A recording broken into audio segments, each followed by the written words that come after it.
Employers in the upstate say they're having a harder time hiring and retaining a certain generation of workers. Our Sydney Shadricks is joining us in the studio to explain. Sydney? That's right. We are talking about millennials and we're talking about Gen Z. Now, Gen Z includes people born after 1996 through 2010. Millennials are born between 1980 and 1995.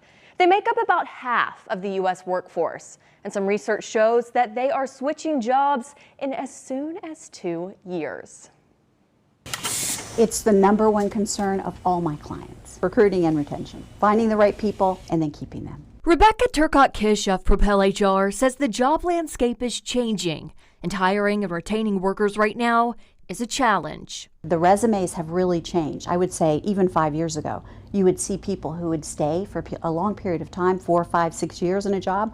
Now it's 18 months, 15 months, months. And she says it's true for a certain group of workers in particular, young professionals. By definition, a young professional is 21 to 39 years old, which is a really wide range, but young professionals can be consisted of both blue-collar and white-collar professionals. Research shows that millennials and Gen Z make up more than half of the U.S. workforce, and almost half of them would leave their job within 2 years.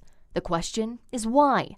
Camper Parker, owner of the YoPro No Consulting Group in Greenville, says problems can begin as soon as the recruiting process. So young professionals don't feel that they're getting all of the information necessary to get in the position. And so once they're in these jobs, they're recognizing that what was told in the recruiting period and the expectations that were shared really do not correlate well into on the job. So what else are these workers looking for?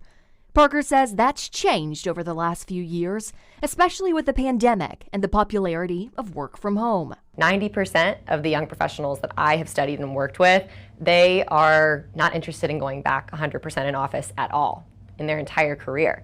But they want some connection. Yeah. They really do. Millennials and Gen Zs both want connection. And whether they're working from home or from an office, Parker says young professionals do want to work.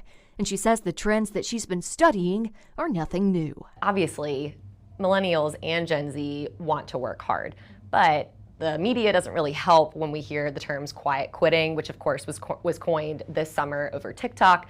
It's nothing new. These trends have happened since baby boomers were in the workplace, but it's the difference between the technology we have and how media is really portraying that. Says that through her research, she's discovered 5 factors that determine whether a young professional stays or leaves a company. Their communication, expectations, culture, professional development, and education.